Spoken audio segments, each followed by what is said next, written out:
Vamos agora para uma mensagem poderosa, que eu tenho certeza que Deus vai nos abençoar. Sabemos que esse barulho lá fora nos atrapalha, tira nossa atenção, mas não vamos permitir que Satanás roube a nossa bênção, amém? E peço que a igreja fique intercedendo, ouvindo a mensagem que Deus tem para nós hoje, e ao mesmo tempo interceda para que os demônios sejam jogados por terra, derrotados nessa noite, amém? Pois nós estamos em meio a uma grande guerra, mas uma guerra onde Satanás vai perder, porque o nosso Deus, ele é poderoso. Quem acredita nisso? Glória a Deus. Então vamos ler aqui Romanos capítulo 8, do versículo 35 ao versículo 39. Romanos capítulo 8, do 35 ao 39.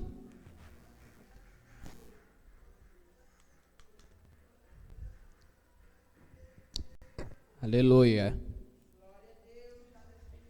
Romanos capítulo 8, do 35 ao 39, está dizendo assim: quem nos separará do amor de Cristo? Uma pergunta.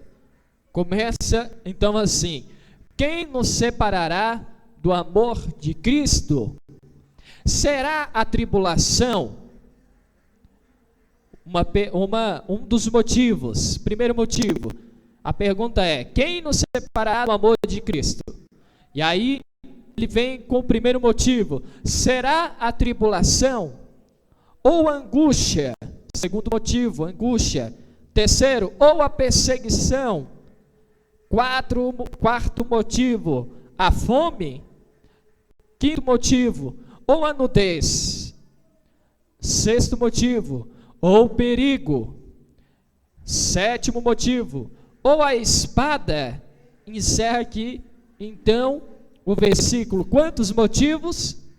7 motivos, né? Isso, 7 motivos. Quem nos separará do amor de Cristo? E aí ele vem e pergunta se por acaso um desses 7 motivos podem nos separar do amor de Cristo. Aí o 36 ele diz: está escrito, por amor de ti enfrentamos a morte todos os dias, somos considerados como ovelhas destinadas ao matadouro. 37, mas em todas essas coisas somos mais do que vencedores, por meio daquele que nos amou. 38, pois estou convencido de que nem morte, olha agora, ele vai citar outros motivos dos quais ele está convencido que nenhum deles podem separar do amor de Cristo. Olha só: nem a morte, nem a vida, nem anjos e nem demônios, nem o presente e nem o futuro, nem quaisquer poderes. 39, nem altura e nem profundidade, nem qualquer outra coisa da criação será capaz de nos separar do amor de Deus que está em Cristo Jesus, o nosso Senhor. Senhor Pai, Deus querido, Deus eterno, estamos em sua presença agora. Lemos, ó Senhor, esses versículos, os quais o Senhor vai aplicar em nossas vidas, ó Senhor, através dessa mensagem poderosa que o Senhor ministra sobre nós neste momento. Obrigado, Pai, por essa oportunidade maravilhosa de estarmos em sua casa, de estarmos, ó Senhor, aqui para ouvirmos a tua voz. Pai querido, Que toda ação do inferno que possa atrapalhar, que possa tirar a nossa atenção, que possa tirar o nosso foco do teu trono, Pai, caia por terra agora. Todo mal, Senhor, levantado por Satanás ou pelas mãos dos homens, seja desmanchado agora, seja acabado agora pelo poder que há em teu nome, e que possamos sair daqui, ó Pai, cheios, revestidos da tua glória, do teu poder. É que eu te peço, te agradeço em nome de Jesus, amém. Vamos então para a palavra de Deus.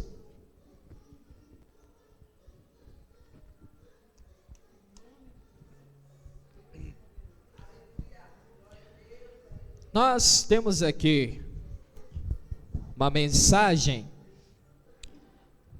maravilhosa. Eu estava ouvindo programa na própria Perfeito Louvor, na nossa rádio, e o locutor que estava lá fazendo a programação, que é o pastor Edson Bruno, ele tem um programa chamado Desfrute Deus, um clique e desfrute Deus. E nesse programa dele, ele tem um quadro chamado Hipercomen, que é uma palavra grego que na sua tradução original quer dizer mais do que conquistadores. E aí ele falando nesse quadro, ele trata acerca de algumas coisas que nós podemos sofrer como cristãos, que no entanto nós venceremos. E aí, ao invés de colocar aqui no versículo 37, ele diz, mais do que todas essas coisas, nós somos mais do que vencedores. Aí, ao invés dele usar e colocar no quadro dele a frase, somos mais do que vencedores, ele coloca no seu programa um quadro chamado Hipercomen, que é mais do que conquistadores. Aí ele falando lá, Hipercomen, eu falei, será que isso existe mesmo? Porque nós temos que ter essa curiosidade. Se é o pastor aqui da igreja que está pregando, você deve ter a sensibilidade movida pelo Espírito Santo de conferir se o pastor está falando coisa correta. Porque se o pastor estiver falando bobagem, você não pode seguir, você não pode aceitar. Porque você foi levantado por Deus como um ser humano que pensa, que tem a mente, que tem sabedoria, que tem inteligência dada pelo próprio Deus, e você deve usar conferindo se o que o pastor, se o que o pregador está pregando é verdadeiro. Aí eu falei, não, peraí, eu vou abrir minha Bíblia em grego, quero ver se tem essa palavra mesmo chamada Hipercomen, que essa palavra está meio estranha. E eu abri a minha Bíblia, coloquei na versão grega. Eu não entendo nada de grego, mas eu falei, bom, se tiver a palavra Hipercomen lá, eu vou ver. E aí eu coloquei no grego, e quando eu fui ver, realmente tem a palavra Hipercomen.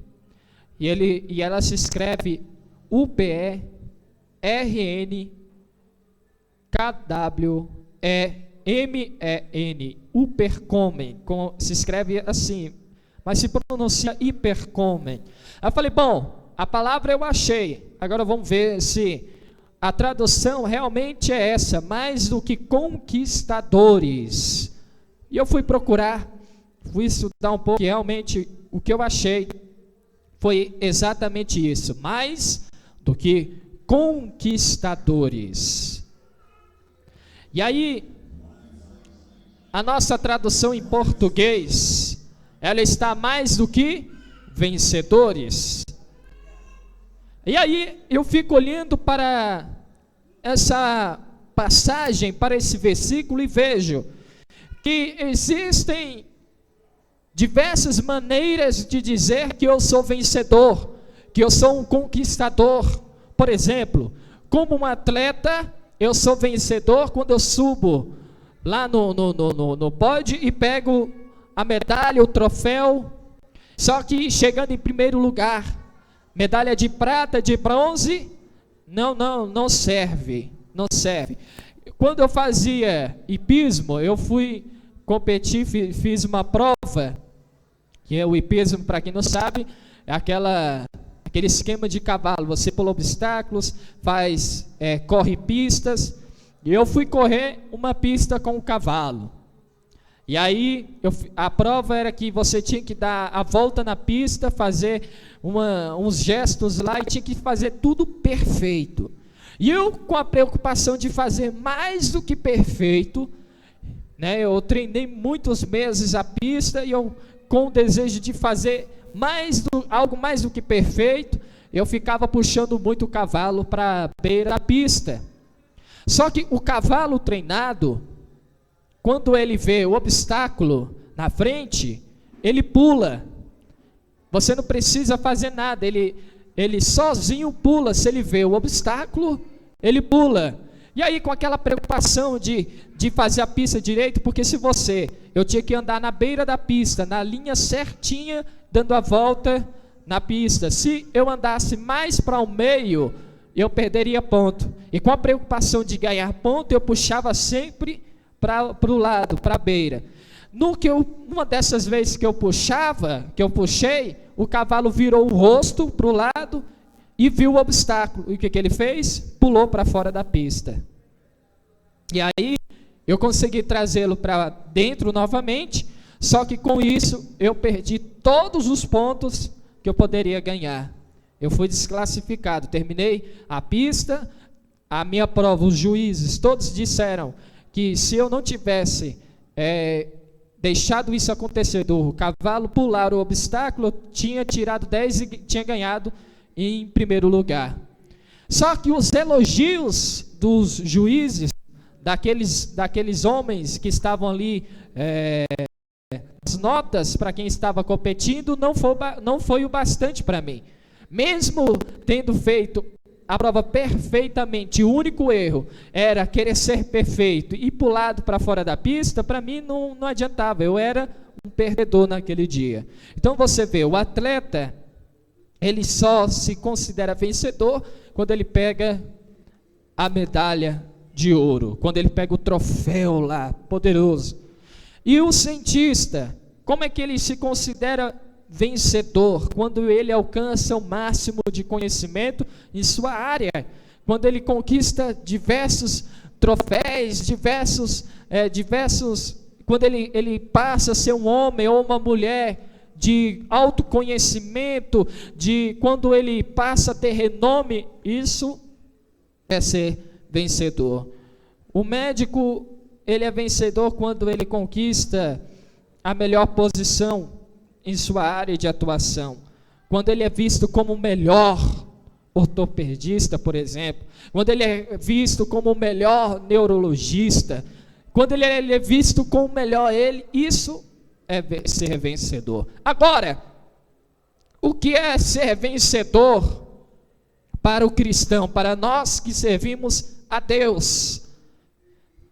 Nós, como servos do Senhor, ser vencedor não é conquistar o melhor cargo no serviço público, não é ser funcionário público, não é ganhar o salário mais alto que um homem ou uma mulher possa ganhar, não.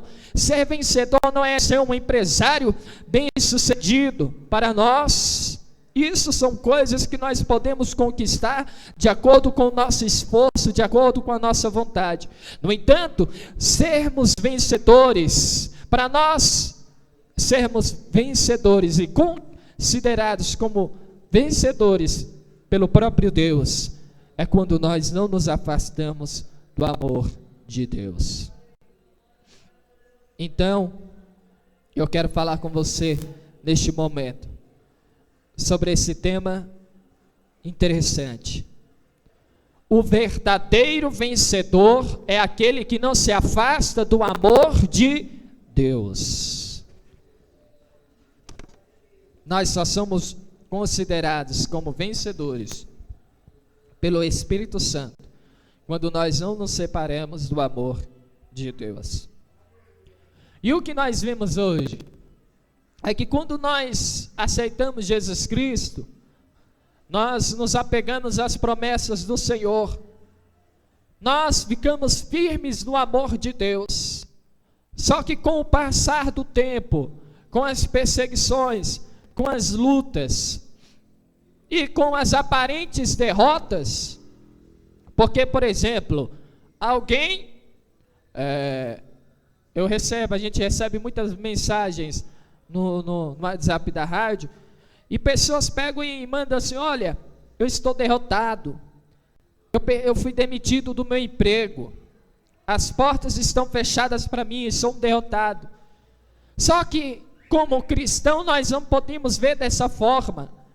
A porta pode ter se fechado em relação ao emprego no qual nós estamos no momento. Só que quando somos demitidos, nós temos que ver que Deus tem um grande propósito nisso. Quando uma porta fecha aqui, outra se abre no outro lugar, e sempre é uma porta melhor, e sempre Deus tem um grande propósito por trás disso.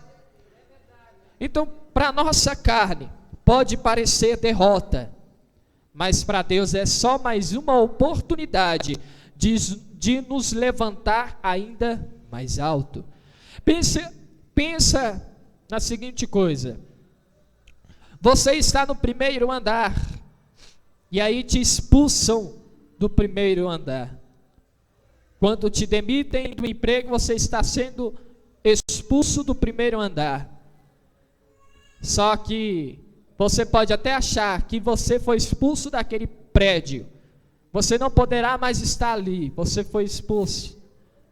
Agora, imagine o seguinte, que ao ser demitido do emprego, ser expulso do primeiro andar, Deus está falando: olha, eu tirei você do primeiro andar, você ser demitido só foi uma oportunidade para mim, tirar você do primeiro andar e te colocar, quem sabe, no 10º andar, quem sabe te colocar no 20º andar, quem sabe te colocar lá no alto, onde todos poderão ver que eu sou Deus em sua vida.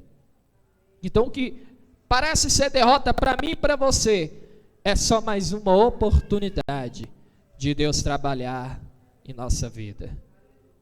Uma doença, por exemplo, é só mais uma oportunidade de Deus demonstrar que Ele tem poder nos curando. Então é só mais uma oportunidade de Deus trabalhar, de Deus manifestar a sua glória. Só que muitos não entendem dessa maneira. E o que acontece? O amor dessas pessoas se esfria. Olha o que diz Mateus 24:12. Devido ao aumento da iniquidade, o amor de muitos se esfriará. E aí uma outra versão bíblica diz: olha, por causa do aumento, por causa do crescimento da maldade, o amor de muitos se esfriará.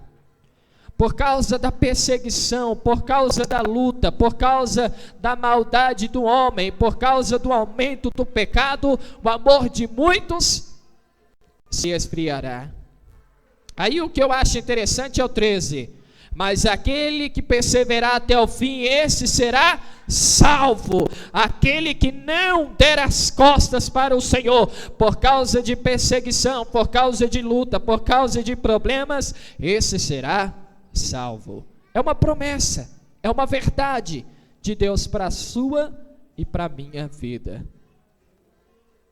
Agora, eu disse para você que o verdadeiro vencedor é aquele que não se afasta do amor de Deus. Você pode estar fazendo uma pergunta, nascendo uma pergunta em sua mente agora: como não se afastar do amor de Deus? Em meio de tanta luta, no meio de tanta crise, no meio de tanta perseguição, como não se afastar do amor de Deus? Porque volto a dizer, o que nós estamos vendo São pessoas desistindo da fé por causa de lutas, por causa de perseguição, por causa de problemas. Ao invés das pessoas se colocarem ainda mais a presença do Senhor, ao invés das pessoas buscarem ainda mais a presença de Deus, o que elas estão fazendo? Fugindo da presença de Deus, achando que longe de Deus poderá encontrar uma solução. Ou até mesmo as lutas e os problemas fazem com que pessoas achem que Deus não existe. Mas aquele que não se afasta do amor de Deus, ele é mais do que vencedor. Sabe por quê? Primeiro, porque Satanás, ele tem poder. Quem disser que o diabo não tem poder, está se enganando. Porque o diabo tem poder. E o diabo pode sim oferecer a você vitória. Só que quando você aceita a proposta de Satanás, ela dura um tempo. A felicidade dura um tempo. Mas vai chegar uma hora em que tudo que era felicidade vai se transformar em tristeza, só que 100 vezes mais do que você foi alegre. Porque o diabo, ele é assim, ele não dá nada sem pedir algo em troca. E além de ele tirar tudo de você, um dia ele tira. Você pode viver anos e anos alegre, feliz, desfrutando o melhor da terra, desfrutando o melhor dos prazeres aqui na terra, mas uma hora você vai cair. Quer um grande exemplo? Tem um ator chamado Jean-Claude Van Damme. Quem assiste filmes mais antigos, gosta e acha o ator muito bom. Só que vai olhar a vida desse homem. É cheio de dinheiro. Nem sei se ele está tão rico hoje. Não sei se ele ainda está rico. Mas olha a vida dele, cheio de dinheiro. Conquistou tudo que poderia conquistar. A mídia conquistou, mas hoje Hollywood o vê como um fracassado, um ator fracassado. É assim que estão falando sobre ele, um ator fracassado. Um homem que estava lá em cima e agora está lá embaixo. Por quê? Por causa das drogas, por causa das bebidas. E era o melhor ator, era um ator melhor visto por todos. Está lá em cima em Hollywood, estava cheio de sucesso, era um vencedor. Mas Satanás, o que ele faz? Ele sempre humilha o homem e a mulher. Ele pode dar status por um tempo, mas o homem e a mulher sempre será humilhado por Satanás, se ele não estiver nas mãos de Deus. Hoje ele é visto como fracassado, drogado, homem viciado, que não preza a família, que não tem família, que não constituiu família, que não constituiu algo que qualquer um sonha em ter. Agora, quando nós estamos em Deus, nós somos mais do que vencedores. Porque Satanás, ele gosta de dizer, olha, venha para o meu lado, eu vou te fazer vencedor. Aí Deus pega e fala, quer saber de uma coisa? Venha para o meu lado você, porque se você vier para o meu lado, se você ficar firme no meu amor, você não será vencedor como o mundo diz, você não será vencedor como Satanás diz, você será mais do que vencedor. Você será mais do que vencedor. Você será algo a mais do que o Satanás possa te oferecer. Agora, como não se afastar do amor de Deus? Em primeiro lugar, abrir o nosso coração para o amor de Deus. Da mesma maneira que a terra fértil recebe a semente e produz boas árvores. Abrir o nosso coração para Deus. Da mesma maneira que a semente, da mesma maneira que a terra fértil recebe a semente e produz boas árvores. No capítulo 13 de Mateus, a partir do versículo 3, a gente vê a parábola do semeador. E no versículo 7, versículo 8, a gente vê o seguinte, que a semente caiu em boa terra. E o que aconteceu? Aquela semente deu boa colheita a 100, 60 e 30 por 1. Então, uma semente produziu muito mais, porque ela caiu em uma terra boa. Aí no 9, Jesus nos dá uma advertência: quem tem ouvidos para ouvir, ouça. Quando nós abrimos o nosso coração para a palavra de Deus, quando nós damos ouvidos à palavra do Senhor, já falei sobre isso daqui, quando nós recebemos a palavra de Deus, quando nós obedecemos a sua palavra, quando nós somos obedientes como Jesus Cristo foi, nós sempre estaremos firmes no amor de Deus. Esse amor que não permite Satanás fazer o que quer de nós. Esse amor que não permite Satanás nos humilhar. Esse amor que não nos permite ser vistos como perdedores, mas como vencedores, mais do que vencedores. Tem gente que não consegue vencer os problemas, não consegue vencer as lutas, porque essas pessoas não buscam dar lugar em seus corações para a palavra de Deus. O que o salmista disse lá no Salmo 119: esconderei a tua palavra em meu coração para não pecar contra ti. Aí Jesus Cristo vem e fala: olha, vocês estão errando porque vocês não conhecem as Escrituras e nem o poder de Deus. Quando nós buscamos a palavra de Deus, nós nos tornamos mais fortes e assim nada nos separa do amor de Deus. Em segundo lugar, não podemos abandonar as primeiras obras.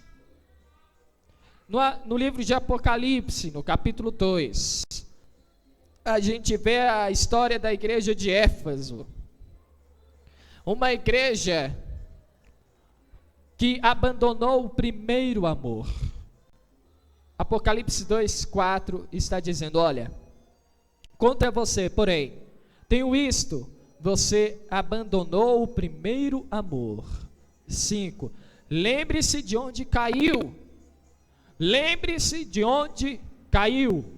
Arrependa-te e pratique as obras que praticava no princípio. Se não se arrepender, virei até você e tirarei o seu candelabro do seu lugar. Aquela igreja abandonou as primeiras obras.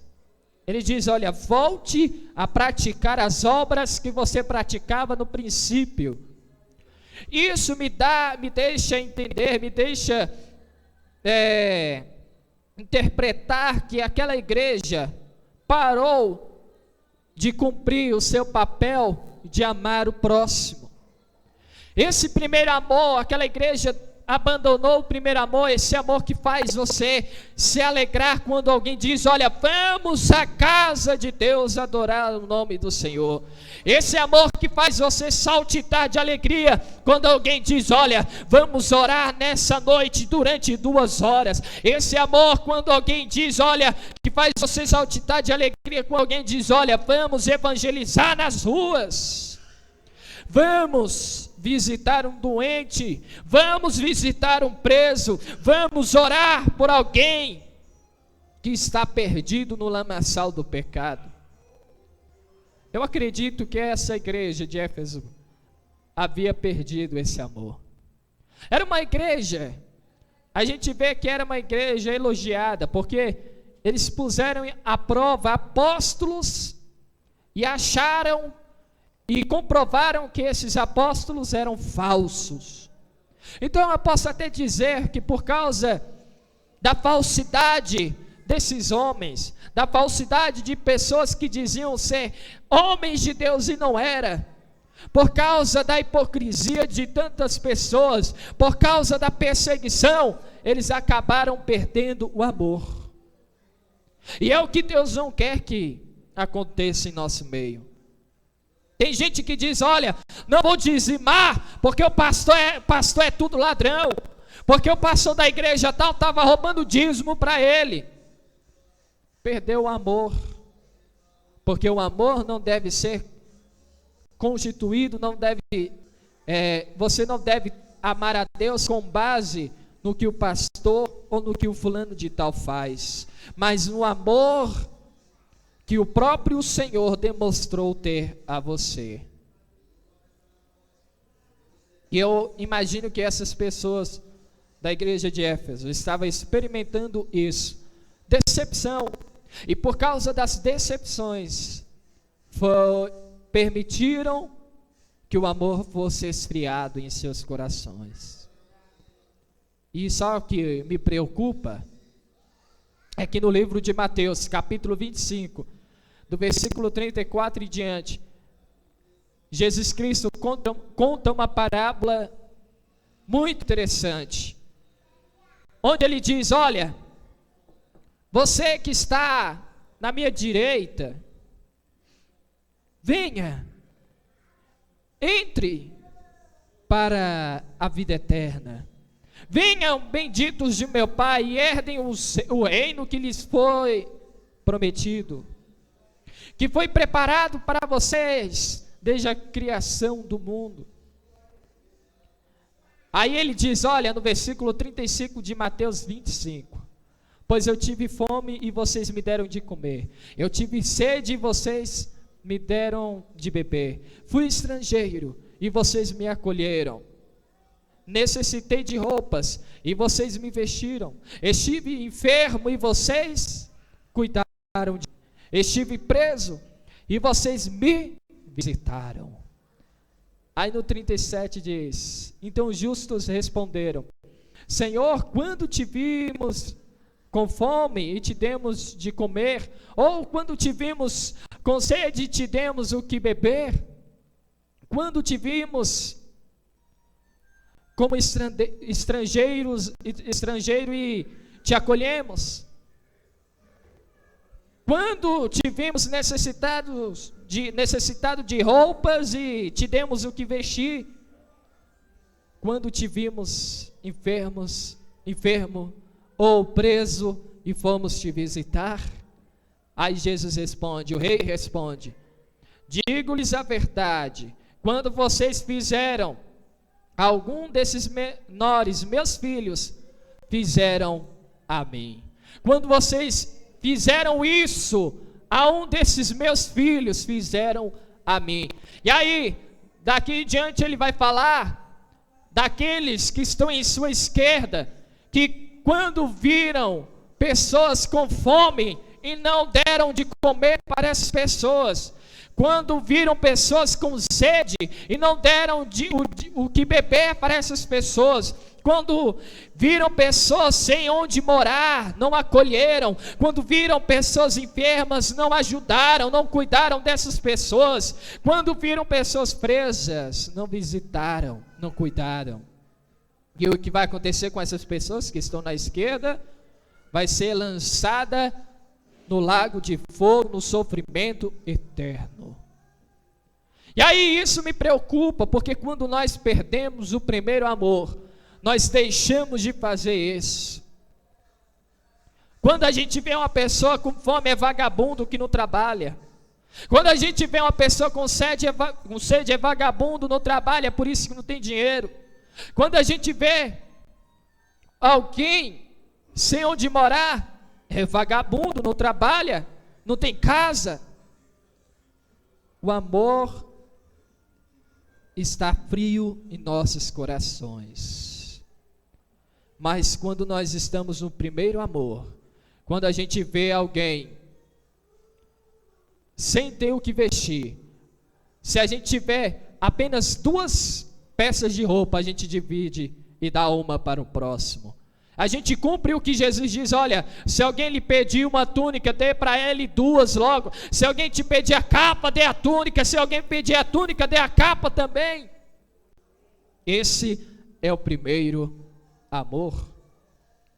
E o que a gente vê? A gente vê igrejas lotadas de pessoas, umas cheias de roupa, cheias de perfume, cheias de comida, e outras pessoas que não tem nenhum sapato para calçar, pessoas que estão indo na igreja só de sandália, irmãs e irmãos cheios de fartura e não compartilham, não dividem com o próximo. Será que isso é o primeiro amor? Será que nós estamos vivendo uma época da igreja que vive o primeiro amor? Ou nós estamos vivendo a época da igreja fria, que não tem o amor de Deus?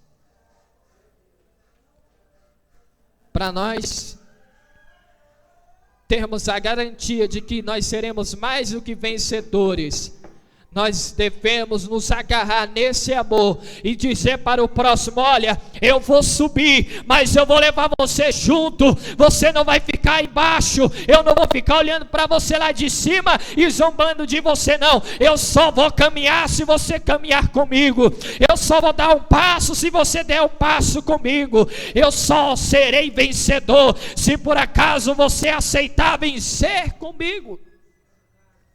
Mas nós estamos vivendo uma época diferente, onde, olha, se for necessário, eu te derrubo para eu vencer. Se for necessário, eu piso em você para vencer. E será que isso é o primeiro amor? Será que isso é um amor de Deus que é colocado em nossos corações? Como diz Romanos 5, do versículo 5 ao 8, ele diz: olha, o Espírito Santo de Deus derrama o seu amor em nossos corações. Será que o Espírito de um Deus vivo, que entregou seu único Filho para morrer por você e por mim, será que ele derrama esse tipo de sentimento de derrotar, de derrubar o próximo e não de ajudar o próximo em nossos corações? Eu não acredito que é esse o amor que Deus espalha. Nós não podemos abandonar essas obras de colocar sempre o próximo em primeiro lugar e não nossos interesses. Sempre colocar a vontade de Deus em primeiro lugar e não os nossos interesses. Em terceiro lugar, nós não iremos nos separar do amor de Deus quando a gente, aleluia, quando a gente guardar a palavra de Deus, como a igreja de Filadélfia guardou. Apocalipse 3, versículo 8 está dizendo: conheço as tuas obras, e eis que tenho posto diante de ti uma porta aberta que ninguém pode fechar, porque tendo pouca força, não negaste o meu nome e guardaste a minha palavra. Quando a gente guardar a palavra de Deus, a gente estará forte o suficiente para não negar o nome de Deus. Estando fracos, a igreja de Filadélfia é uma igreja que não tem nenhuma reclamação da parte de Deus, porém ela é vista como uma igreja fraca, uma igreja sem força, provavelmente porque era uma igreja pequena, como a nossa ainda é, uma igreja perseguida, como nós temos sido perseguidos, uma igreja que sofre, como às vezes nós estamos sofrendo, mas era uma igreja que guardava a palavra de Deus, e o mundo poderia dizer: olha, é uma igreja fraca, é uma igreja pequena, mas o Senhor lá do alto diz: olha, você pode ser vista como uma igreja sem força, mas quer saber de uma coisa? Eu pus diante de você uma porta aberta e ninguém pode fechar. O Senhor está dizendo, Ele está colocando diante de nós uma porta aberta e ninguém pode fechar. Ele está colocando diante de você que guarda a palavra dEle, uma porta aberta e ninguém pode fechar. Uma porta de oportunidades, uma porta para você passar e lá do outro lado glorificar o nome do Senhor. Era uma igreja que era perseguida por aqueles da sinagoga de Satanás, falsos judeus, homens que perseguiam a igreja, mas o Senhor disse que iria dar vitória, e esses da sinagoga de Satanás iam reconhecer que eles eram protegidos pelo verdadeiro Deus. Quando nós guardamos a palavra do Senhor, aqueles que nos perseguem terão que celebrar a vitória, a nossa vitória, porque eles irão reconhecer que o Senhor que nós servimos é o Deus que está no controle de todas as coisas. Quer vitória? Guarde a palavra de Deus. Quer vitória? Busque a presença de Deus. Em quarto lugar, devemos sempre colocar em primeiro lugar o reino de Deus. Tem pessoas que colocam em primeiro lugar os seus desejos, os seus sonhos e esquecem do reino de Deus. Tem pessoas que colocam em primeiro lugar a luta desesperada de crescer na vida, de sempre colocar o pão na sua mesa, porque é claro, nós precisamos de pão, nós precisamos de comida, mas em Mateus 6, Deus pega e fala, olha, se os passarinhos, as aves que estão nos céus, eles nem trabalham para comer, porque Deus alimenta essas aves, será que vocês não valem mais do que essas aves? Só pelo fato de Deus entregar seu único filho por você e por mim, isso responde essa pergunta que o próprio Senhor Jesus fez. Nós valemos muito mais do que uma ave que voa no céu, do que um passarinho que voa no céu e é alimentado diariamente pelo Senhor. Ele fala, olha, a plantação lá no campo, é Deus que faz ela sobreviver. Será que vocês não valem mais do que essa plantação? Então não fiquem ansiosos com o que irão, como irão comer no próximo dia, ou com que se vestirão no próximo dia. Busquem primeiro o reino de Deus e a sua justiça, e essas coisas vos serão acrescentadas. Os motivos que nós lemos no versículo 35, ele começa dizendo o quê? Ele começa dizendo, será que é a fome que pode nos separar do amor de Cristo? É a tribulação, a angústia, é a perseguição, a fome, a sede, a nudez? O que pode nos separar do amor de Cristo? Nada. Nada pode nos separar do amor de Cristo, porque como em Apocalipse 3, ele diz que vai salvar, vai proteger a igreja de Filadélfia no dia da perseguição, no dia da tribulação. Ele vai proteger você e a mim no dia da perseguição, no dia da tribulação, no dia da angústia. Como ele disse que iria dar vitória por causa da perseguição, ele vai dar vitória para você e para mim. E como ele disse no livro de Mateus, capítulo 6, por meio de Jesus Cristo, que Ele nos alimenta, que Ele nos veste e que Ele nos dá vida. Se você não se separar, se você não negar a sua fé, se você não negar o nome do Senhor Jesus Cristo, Ele vai, olha só que lindo, Ele vai cuidar de você como Ele cuida de um passarinho, como Ele cuida de uma plantação. Ele vai cuidar de você como uma filha amada, como um filho amado, que recebe comida do Pai na boca. Eu não estou dizendo que você vai ter que ficar à toa na sua casa sem trabalhar, não é isso. Eu não estou dizendo que você pode virar uma toa, não precisa mais trabalhar, não precisa mais lutar para conquistar, para poder ter o que comer. Não, não é isso.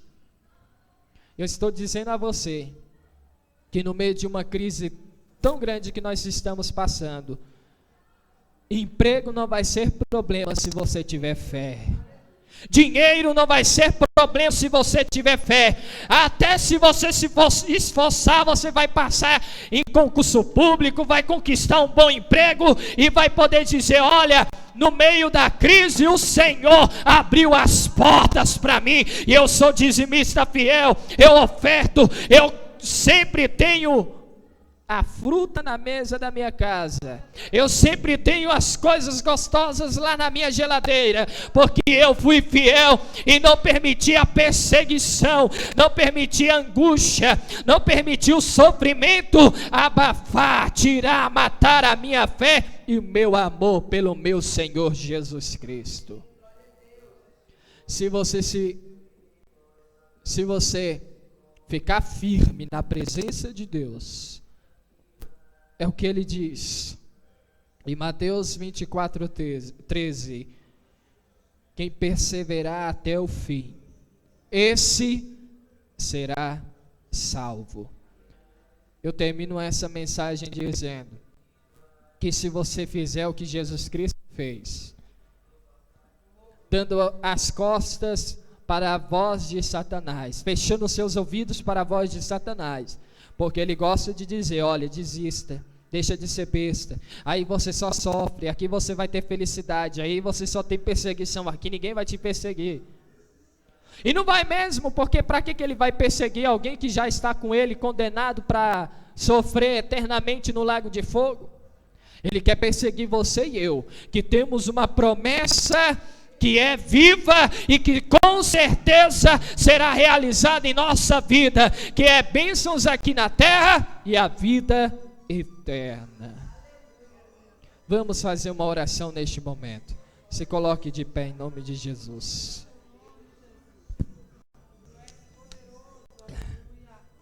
Senhor Deus, Pai querido, neste momento estou diante do Senhor.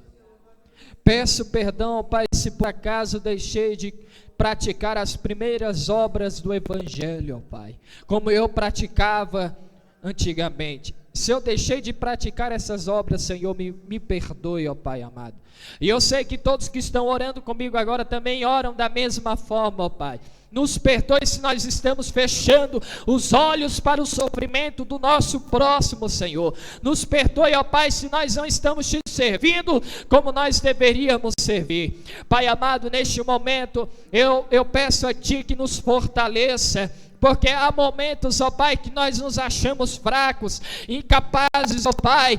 Há momentos onde nós achamos, ó Senhor, que nós não vamos conseguir chegar até, meu Deus, a linha de chegada, o momento onde receberemos a vitória. Meu Senhor, nos fortaleça, nos dê ânimo, nos dê coragem, nos ajude, ó Pai, para continuarmos lutando, batalhando para a honra e glória do Teu santo nome. E eu creio, ó Pai, que o Senhor está dizendo e o Senhor vai cumprir isso nessa noite e durante os próximos dias, ó Pai. Seremos mais do que vencedores, ou como eu disse, ó Pai, como a tradução original da palavra grega diz, ó Senhor, seremos mais do que conquistadores. Iremos conquistar, ó Pai, em meio da tribulação, em meio de sofrimento, em meio de perseguição. Mesmo assim, meu Pai, nós iremos conquistar vitória em nome de Jesus. Eu oro e te agradeço, porque eu sei, ó Pai,